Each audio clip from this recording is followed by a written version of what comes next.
there, welcome back. So today let's talk about ghosts. Not the supernatural kind, but the super hurtful kind. You know, disappearing without a trace is not new, but there was a time that it was reserved for scoundrels and thieves and people like Jimmy Hoffa. Today it's the new normal, and for those of you who are lucky enough not to know what I'm talking about, it's called ghosting, and it means that someone you care about just disappears without a trace. No phone call, no email, not even a text. And 99% of the time it has nothing to do with organized crime or the Witness Protection Program. But it is a terrible practice and depressingly common.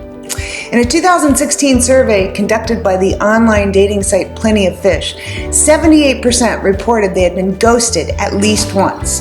That number increased to 80% in 2018. And that is a lot of people hurting people. And while there's a lot of talk about ghosting in the context of dating, it's actually become a noticeable trend in platonic relationships with meaningful friends and even professional colleagues. There's something about friend ghosting that feels even worse. You know, they say that once you hit 40, you can count your true friends on one hand. You know, the people who will celebrate your victories with you and be there for you when you fall. New research now says that the average adult has fewer than 3 friends with whom they truly connect and can really confide in.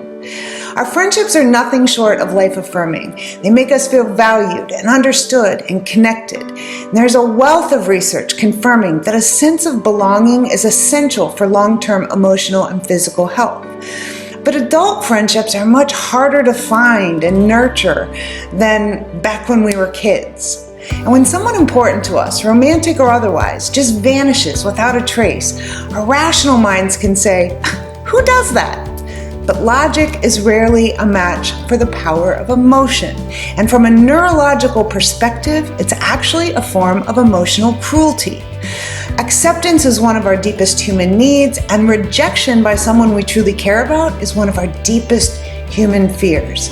Social rejection activates the same pain pathways in the brain as physical pain. And regardless of the ghoster's intent, we process it the same way we do a punch in the face. I'm serious, if there were ever a time to put an ice pack on your soul, this would be the time.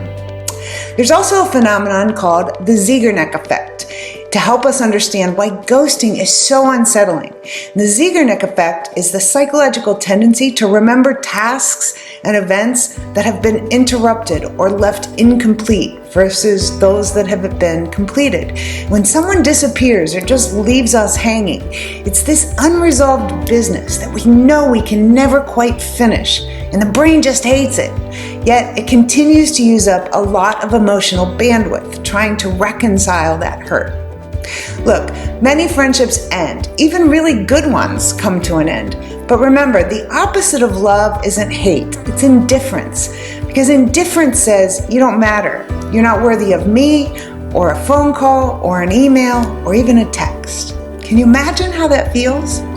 So if you're a ghost, or thinking of becoming one, ask yourself if you'd punch that person in the face. If the answer is no, let that guide you to a kinder place. If you want to learn more about how the brain works and how to make it work better, check out my book, Happier Hour with Einstein, and the full-color companion gratitude journal, available now on Amazon.